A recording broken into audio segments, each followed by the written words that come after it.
Hello and welcome to Overtime Hockey Talk, part two of the Metropolitan Division preview for the 2024-25 season.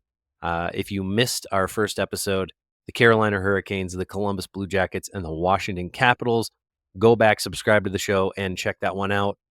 Justin, my co-host, I don't even think I said my name. My name's Mark. This is Justin, and we're here along for the ride. We're going to preview every team in the National Hockey League. So far, we've gotten through the Central, and now we're making our way through the Metro. But Justin, how's it going? Oh, good, Mark. How about you? I'm well. Have you been able to watch any preseason hockey so I far? watched a little bit. Yeah, I watched the Rangers and Islanders last night. I'm sure. Oh, you saw Patrick everyone was. die. Yeah, Not literally. Sorry. yeah. We'll talk about the Rangers and Islanders in the show, but Yep. yeah, and I didn't do that on purpose either. But Some big news coming up. All right, that Mhm. was just announced an hour ago, which by this point people probably have seen by the time you're watching this. But 1 hour ago, announced some injury reports for what happened in that game. Why don't we just start with the Rangers then? Okay, I like where your head's at. Let's Seems do like it. they've got some things going. Like you said in last night's game, Islanders Rangers, and this is like the whole reason why people hate the preseason, because Ryan Lindgren and Artemi Panarin both go down with an injury, and Artemi Panarin's injury looked scary. We now know that it is not serious. So, Rangers fans, you can breathe a sigh of relief. However, Lindgren is going to miss some time. So, not an insignificant injury. Like anytime in the preseason somebody gets hurt who's on your roster, that sucks because it's preseason. And you hope that for Panarin, I know it's not serious, but you hope that it's nothing that like carries through the season or anything like that. Like we've all heard that. Oh, it's not a serious injury. And then in January, they're like, maybe we should sit him because this has been nagging. Yeah, I had an audible gasp when I saw. So Lindgren's injury Right? probably occurred during that fight. They think Yeah. they say multiple weeks at least, but it was the hit on Phil Pedal. It was knee on knee, and that one I was just like, oh man, this guy couldn't catch a break last year, and now he gets this. Like I thought he was going to be out. He returned, thank Yep. goodness. So Okay. So we can, I think it's fair because I was totally planning. I was like, oh my gosh, we're going to have to talk about like cap implications. The Rangers are going to have LTIR Panarin for 4 months. There was a lot of, and I wondered when I kept reading some of the articles too that were like, this could be a seismic shift in the Rangers season. I was like, you're just trying to get me to click on this, you jerk. So sure. turns out that's what it was. It was like pure clickbait, but it did have some implications if he actually was hurt. But let's dive in then, knowing that Panarin's actually going to play. We don't have to change as much as I thought. If he truly had been hurt, it would have been a big difference. But let's talk Rangers. Let's start with that forward group that really has not changed all that much. How do you feel about the fact that the Rangers have not changed much other than bringing in a Riley Smith? Yeah, love the addition of Riley Smith. I think the Rangers, let's just say the Rangers have been looking for somebody to play that right wing spot for seems like a few years now with Zibanejad and Kreider. They just can't get anybody to match. They tried to do Capo Caco for a while, then Lafreniere, and it just really didn't really work out. And they brought in Blake Wheeler last year, just didn't, again, not a good fit. So I believe we said that it was we were like, we did. This is going to blow up in their faces, and it did. But I get it. They didn't have any money. They didn't have any cap to bring in a big name free agent. And you know what? They got Blake Wheeler. I think it was like $850 last year. So, but low risk, high reward. It didn't work out. He was injured. They didn't seem to meld, to bond well, whatever you want to call it. And Riley Smith, I love the addition. I think obviously he's got the Stanley Cup pedigree. He's been a top line guy for so long. He's played with speedy guys. He's played with very skilled. He's got a great hockey IQ, a little bit better than I think Blake Wheeler. And so to me, I think this is going to be a awesome fit. And what's even better for this team, I think, is last year we saw the emergence of that Panarin, Trocheck, and Lafreniere line. So for me, I'm excited to see what Lafreniere can do. And now this just takes pressure off that Zibanejad Kreider line, so they don't have to go out there and be that top line, right? I think really, if you think about it, in my opinion, they're the second line right now in this Rangers compared to Trocheck and Panarin. So for me, I'm fully expecting that line to stay hot. I think Lafreniere is going to have a 70 to 80 point season this year. All right. Yeah. That would be finally meeting expectations of a first overall pick. Yeah. Finally, yeah, you got to give everybody's got to give these guys time to shine. And for me, he wasn't a generational talent like a Bedard coming out No. of the draft. But even he sure got going quicker than Lafreniere. Okay, yeah, that's at least he was really good defensively earlier on. yeah. What I will say in Lafreniere's defense is he's a left winger, and they've moved him over to the right side since he's been with the Rangers because obviously Kreider and Panarin, so he has nowhere to go. So he's learning a whole new position. So I have a little bit more patience for him. But when we talk about this forward group, though, the only other thing that really concerns me is the depth at this forward group. I think Filipito's going to be fine, but what am I getting out of Capo Caco? He was just god awful last year, in my opinion. And again, he's in another contract year. So is it time to move on from this guy after this season if it just doesn't work out? Yeah, when you consider his 22-23 season, 40 points, which was like, okay, things are turning, like we're going in the right direction, and then to only have 19 points, granted in It's 61 games, but still less than a 30-point pace. That's just not good enough, even for a third-line player. For a guy that you are hoping to move up in the lineup, there's a lot better. Yeah, okay, 30 points, like, yes, the expectations are high, but you can find a player who better fits a third-line role that could put up 30 points and kill some penalties and have maybe a better fit with your team. I'd say he has arbitration rights next year, but my guess is if it doesn't work out this year, if we're at the trade deadline and it's just not working out, my guess is they use him as a trade chip. Yeah, for sure. There'll be some team out there who goes, we'll take a flyer on him and you can have our UFA. Oh, yeah. I think even if we have another bad season, right, I still think there's going to be half the league that's still going to want to take a chance on this guy because he's still young enough. Only I 23. think the talent's still there. The concern I have, though, last year is no Filipino. So to me, this is a make it or break it year. If assuming Filipino's healthy throughout most of the season, I think you have to be at least a 30 to 40 point guy just with that kind of centerman in the middle. Definitely. I think now shifting to defense, where we know Ryan Lindgren, he's going to miss weeks. My assumption is that means he's out for the beginning of the season. Basically, if you're saying week to week, what the season starts in 2 weeks or so, a little more than that. Lindgren going to miss the start of the season. And fortunately, you've got okay depth. You have enough high-end talent on that D-core with Adam Fox and Truba and Keandre Miller, Braden Schneider to some extent. It starts to fall apart there, though.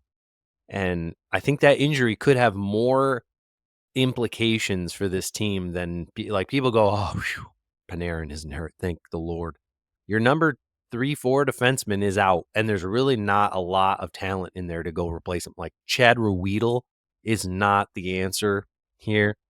And I there's really not a lot in their system to bring up. Like Ben Harper can sneak up there and play in the 5-6 role here and there, but they don't have a lot of depth there on defense.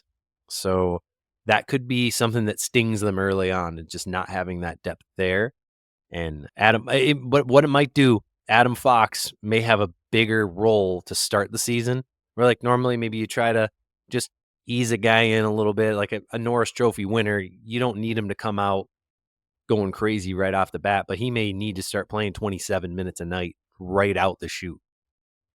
Yeah. So for me, okay, Ryan Lindgren, he's Adam Fox's defensive partner, and he's a stay-at-home kind of guy, right? He provides that stability on the back end and lets Adam Fox do his thing. We know Adam Fox can pretty much do it all, but it allows him to push up in the play, move the puck up, and really use his legs, which I think is a benefit, right, for the Rangers. It's a benefit for his style of play. But you look at one guy I look at is Keandre Miller. I think he's going to get some more ice time out of this, but he's a guy who's firmly planted on that second line. I think he complements Jacob Truba's style of play very well, to where you really don't want to bring a guy like him up because he's another guy that likes to use his feet, likes to push the play. So who are you going to bring up to play on that top pairing with Adam Fox? I It's think not one of those two guys. you have to look at Zachary Jones, in my opinion. He's a young 23-year-old defenseman, but to me, I think this is an opportunity for a young gun like this to get some opportunity to play a few extra minutes every night. Now, I think they'll probably start off by just rotating guys in and out of maybe Keandre Miller, Ryan Lindgren. They might even try to get Braden Schneider to maybe move over to his left side and see if that works out a little bit well. But ultimately, I think you're just going to have to do it by committee, really. But you're going to see if somebody can fit up there. And I guess in some ways, fortunately, this happens in the preseason. So you can try things out. Yes. before the season starts. And yeah, Zachary Jones, I mean, hey, he's had a couple good years in the AHL, 35 points in 21-22. He had 31 points in 54 games 2 years ago, and then he only played for the Rangers last year. He was mostly a healthy scratch. He played 31 games and had 9 points. Just hasn't played a lot. Like he played 436 minutes last year. So it would be a big ask to me to go, let's start you the season with Adam Fox. Granted, he would be a great insulator. So Yeah. No, I agree. I do what don't you got to know. do. Yeah, I worry about the depth, right? Obviously, we've got some young guys on that third pairing, but outside of Chad Ruedel, your next best guess is Ben Harper. Maybe you go to a guy like that. But to me, there's not a definitive answer, right, in the minors where there's a 7-8 guy that was going to get the call up for this kind of situation. But to me, I don't really know who you call up if you're the Rangers. There's no one guy that I'm looking at and saying this is going to be the guy that could come in and provide a little stability while he heals up. Yeah, and we're not like it's not like there's a lot of really like I suppose a Kevin Shattenkirk is somebody you could look at to bring in, but he probably would be a bad fit with Adam Fox because Shattenkirk is more of the puck moving guy anyways.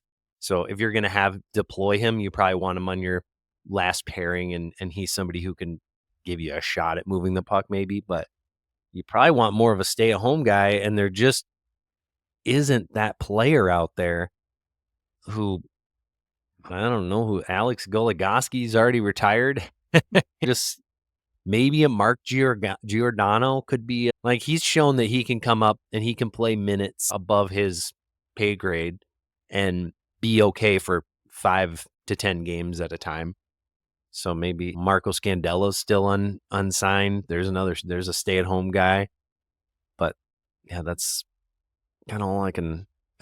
Can you tug Mark Stahl's heartstrings? Get him to unretire real quick. He did Uh, officially retire, I think, right? Mark Stahl? Mark Oh, yeah. Stahl? Yeah, he Yeah, officially retired for sure. Yep. but those are who's out there that aren't signed to any kind of PTO or which I suppose you could go snag any guy who's signed to a PTO too, but What about um, Mark Giordano? What's he doing with his life? so that's what yeah, Mark Yeah, Giordano I know. he my guess is maybe he's waiting for this opportunity. Somebody gets hurt and he can slide in. There you go. He's he's just not very good anymore. He's 41 years old, so he's not fleet of foot, but No, um, and you don't need him to be. You just say, "Hey, just stay yeah, back at the red line and blue line. Don't come up any further right. than that." Just let Adam Fox It's run like around and roller cover both the hockey. left and Just right don't side even and go over the center roller. line. Now, all of this to be said, they have Igor Shesterkin, who will be looking to have a bounce back year from last year. He certainly had some very good stretches. He was still a 913 save percentage through the whole year. It's just that far cry from that 935 that he had a couple years ago. And I think the hope for him, I'm sure, is to get back to that point. And this is a contract year. They're talking, it just came out that the Rangers have said, yeah, we're willing to pay him more than Carey Price was paid. So he is going to be the highest paid goalie in the history of the NHL. Yep, But he's also absolutely. said, I'm not going to sign during the season, which to me is saying he's going to have an unreal year. That's what he's thinking. And he's just going to pay me what Austin Matthews is making. Ooh, He's Austin just Matthews money. going to continue to push it. And if he can do it, if he can get back to that 935 save percentage and he's getting 11 and a half, 12 million, so it's going to be interesting. And that only bodes well for the Rangers. Think Nice thing about for the Quick. Rangers, they don't really have any big names coming up over the next couple of years.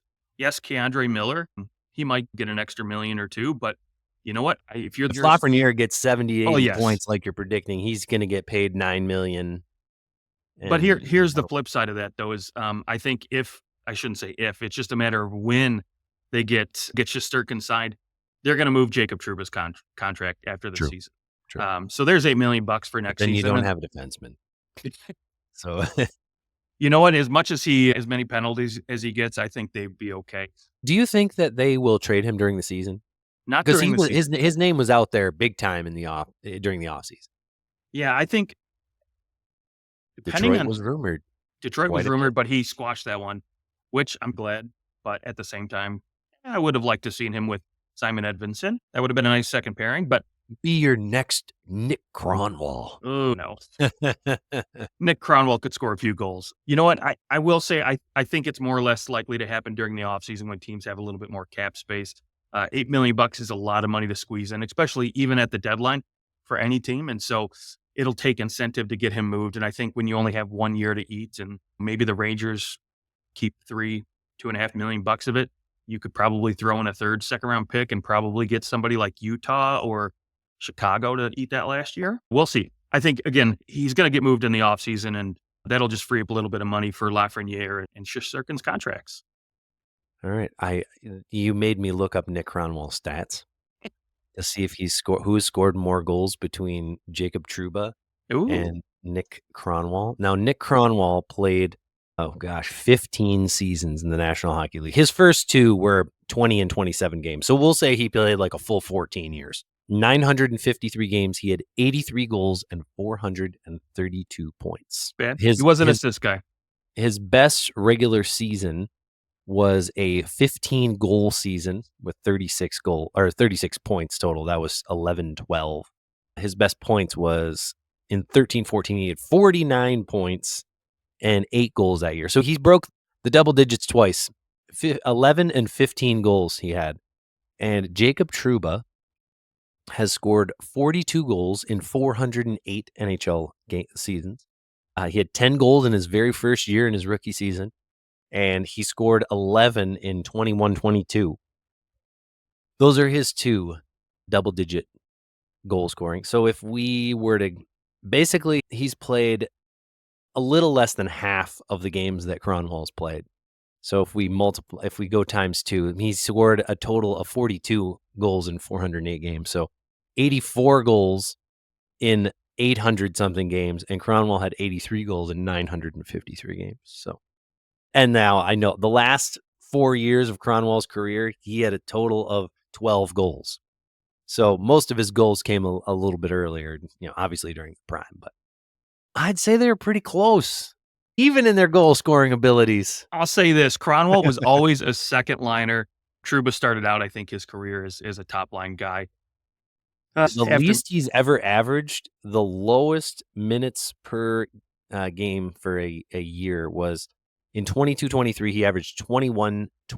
Last year, he averaged 21-15.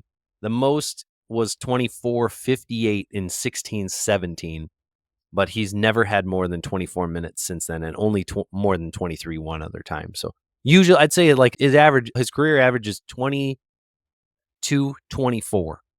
is his career average. Okay. So I'll throw this out there. Kronwall actually had a 50-point season in 08-09 for the Wings.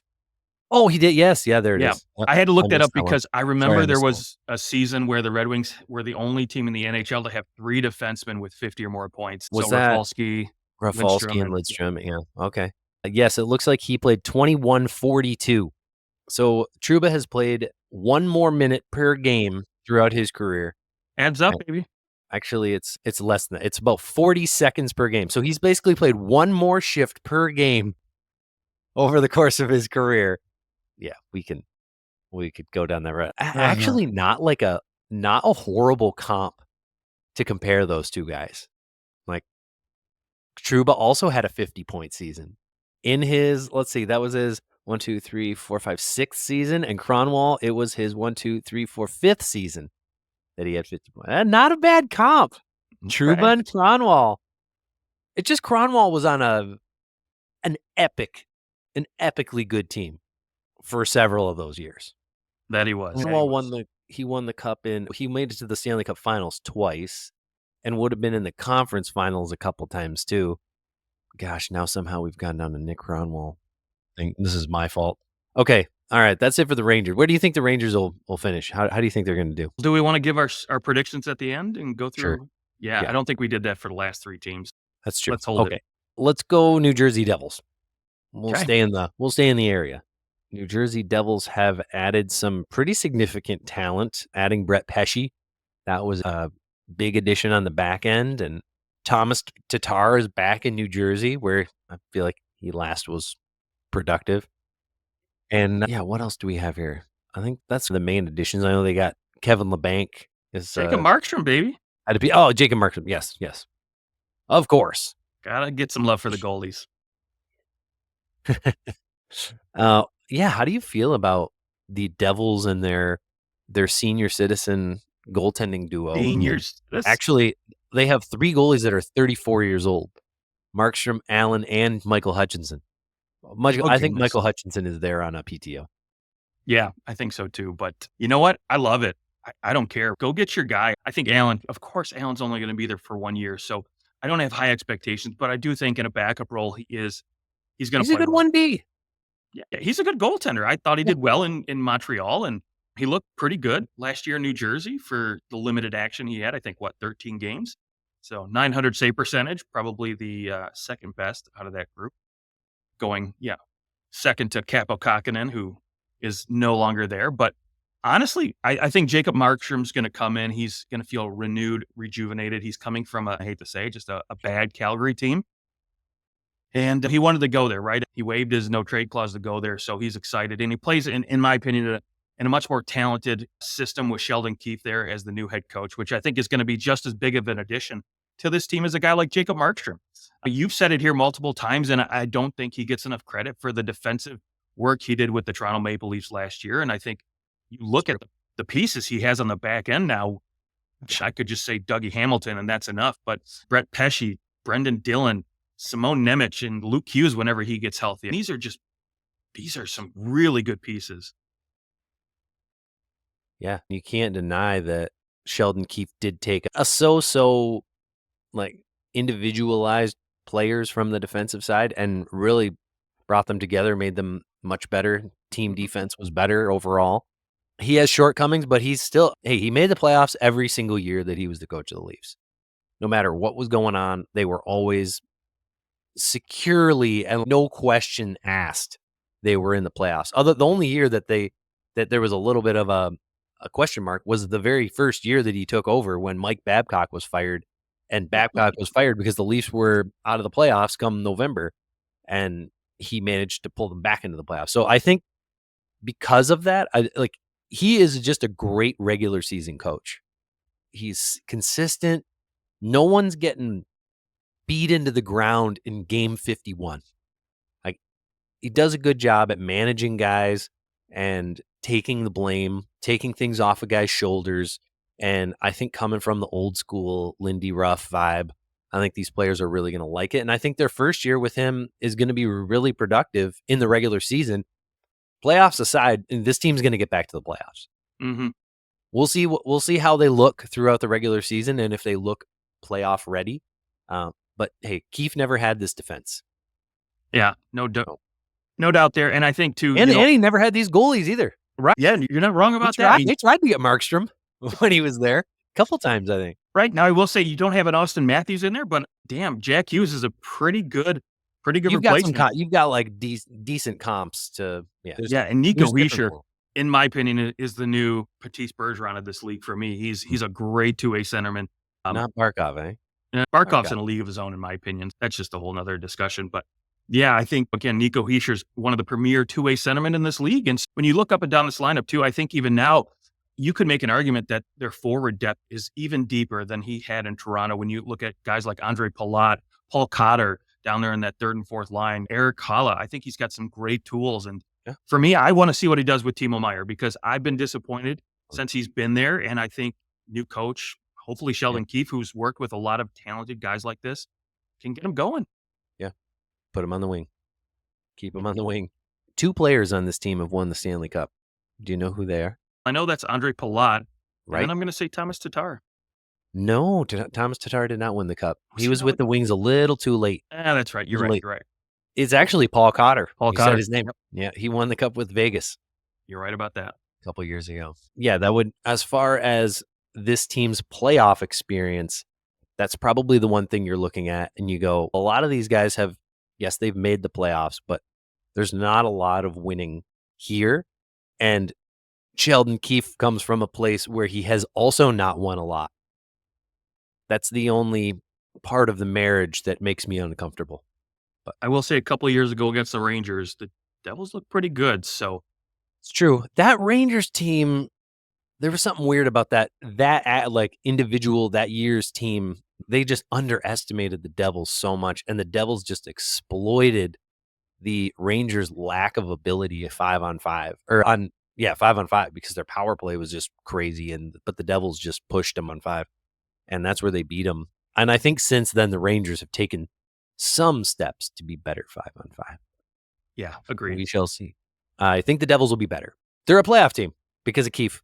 Keefe will make them a playoff team. They're not missing the playoffs. I'd be shocked. Okay, let's go New York Islanders. Stay in New York. Yeah. One more time. Yeah, this team has been, I think the biggest question mark to me here is Sorokin. Like, this team is driven by Sorokin and the Varlamov. Like, I'm scared for the Islanders because there is not a whole lot up front. They haven't done a ton to change this team really since going out and grabbing Bo Horvat, where you went, oh, finally they're going for a bigger name.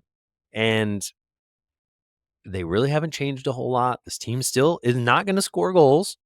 So there needs to be a really good Ilya Sorokin, and he struggled last year. A 909 struggled in comparison to what you're expecting. And what you're expecting is necessary for this team to win. Like, he's coming off a 918, 925, 924, and then 909. And his goals against average shot way up as well. He really struggled. They brought Varlamov in to play a little bit more. Are we going to get the Sorokin that we have grown to love that can carry this team to the playoffs? Well, listen, I'll just say this, and this is the only concern I have when we talk about goaltending, right? Patrick Waugh, being the former goaltender, the former Conn Smythe, the former Vezina winner he is, he's not going to ride one guy and just let him ride it out through the season. Let him figure it out, right? You're struggling. Let's keep riding you and see what happens. If some guy's struggling, whether that's Varlamov or Sorokin, he's going to go to the other guy right away, pull the trigger. He's not going to hesitate. And I think a lot of times with goaltenders, and I think this was probably the issue last year with a guy like Sorokin, is goaltenders are all about confidence and mental headspace, right? So if Sorokin's down, if he's struggling a little bit, Waugh's not going to hesitate to go to Varlamov. And he might, I'm just at least from what I saw last year, he's not going to have that opportunity to try to figure it out and reset and get back in the groove of things. Whether or not Lou Lamoriello comes down and says, hey, we're paying this guy $100 million. We need you to play him. I think Waugh's going to just tell him to piss off. I'm playing whoever I want. So that could end up biting him in the ass. I don't know. Yeah. My expectation is that he bounces back. Very few goalies have just straight 20+ seasons for 10 years in a row. Like, it is difficult. You are very dependent on the team in front of you.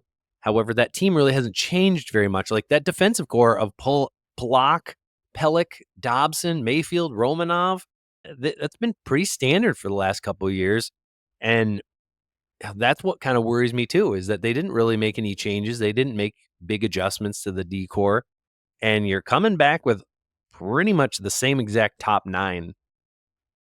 So that I think they're just running it back, see what we can do again, because they maybe don't feel like they can make changes. I don't know. But it just doesn't seem like this is a team that is going anywhere forward. Like, we're just staying pat, going to rely on our goaltending, and let's see if we can milk this baby a little longer. Yeah, and that's the problem. They don't have money to add. So they went out and they brought in Anthony Duclair, Stanley Cup champion, and I thought that was a good addition, especially at $3.5 million. I'm happy this guy finally isn't bouncing around anywhere. But when you talk about that same forward group, obviously they got rid of Cal Clutterbuck, Matt Martin on that fourth line. But when I look at the bottom 9 of this forward group, Brock Nelson, Kyle Palmieri, Anders Lee, Pierre Engvall, these are guys who, in my opinion, just lack foot speed, right? And as the league just continues to get faster and more skilled, are these guys going to be able to keep up, right? So I think the way they play, they don't need a ton of foot speed. And thank goodness they've got Matt Barzal, who actually has foot speed, and maybe even JG Pageau, you can throw him in there. But to me, this is a team that's just going to rely on sitting back, wait for other team to make mistakes and try to capitalize, right? They're not going to try to push the pace. They're not going to try to score goals on you every single game. Now, maybe Anthony Duclair, that top line with Barzal and Horvat, maybe they play a little bit differently, but I think a majority of this time you're going to see this team wait for others to make mistakes and try to capitalize. That's how they've done it. And yeah. I think that the other teams in this division are getting tougher to play against, and the Islanders are staying still. Yeah. I don't know. They're gonna be a real bubble team. Even though last year I thought the same thing, and they ended up more than squeaking in. They did pretty well. Once that craziness at the end of the year ended, they managed to pull themselves up pretty high. They 94 points. They made the playoffs somewhat handedly. They were 3 points up. So they still a bubble team, still a wild card, but they made it. Minus 17 goal differential. They had the second least amount of goals scored for any playoff team. So I just don't see that changing. They didn't do enough to move the needle. Duclair's a nice player, but is he the guy who's going to come in and on his own drive a line? No, I think he's a good fit almost everywhere he goes because he plays well enough. His expectations are hey, come in and try to get 50 points. If you get 40, that's all right. Get 40 would be, it's still a decent season. He had 42 points last year. And he plays well with high-skilled guys, so I think he will fit in good with that top line of Horvat and Barzal. But again, I don't know. I didn't get to watch him enough in Florida to see really how his two-way game is because I know that's going to be I think Wa's going to demand a lot out of his players when it comes to playing both ends of the ice. What he can bring as far as that's concerned, I don't know, but I think at least Horvat is going to play well enough there to cover for some of his mistakes. But it's just, again, I go back to your point, right? Can they get enough goals from the rest of this group? I'm not confident. Yeah. And I think that the Capitals are a little bit better. I say the Red Wings are better. The Penguins are probably going to have a better year than they had last year. The Flyers might be probably around the same spot, but who knows? With Michkov coming in, he could change the whole franchise, and the Flyers could be a lot better. I think the Sabres are going to be better. The Devils are definitely going to be better. The Senators are going to be better. I think a lot of these teams, the only team below them that I'm there's no way they're going to be better is Columbus. Yes, Columbus is they're going to be bad again. The teams ahead of them, maybe Carolina got a little worse. The Rangers might not be tops of the league with 114 points. They might be more like 105, 102 kind of point team. But not a lot of these teams got a lot worse. And the Islanders just got worse because they were already old and now they're older. And a good way to put it. Yeah, I gotta hope that Sorokin has a big bounce back year. Otherwise, they could find themselves far out of it. Yep. All right. Unfortunately, I need to go. Ooh. So we're gonna close this, and we'll do a part 3 of the Metro. It's the gift that keeps on giving. And we'll do part 3 of the Metro, and then we'll also do part 1 of some other division when we meet back up. Probably go back to the West, do the Pacific. Let's go, baby. We'll finish the Flyers and the Penguins on part 3, and then we'll jump into the Pacific. You can find us on X and on Instagram and TikTok at OT Hockey Talk. Have a great week, and we'll talk to you guys real soon.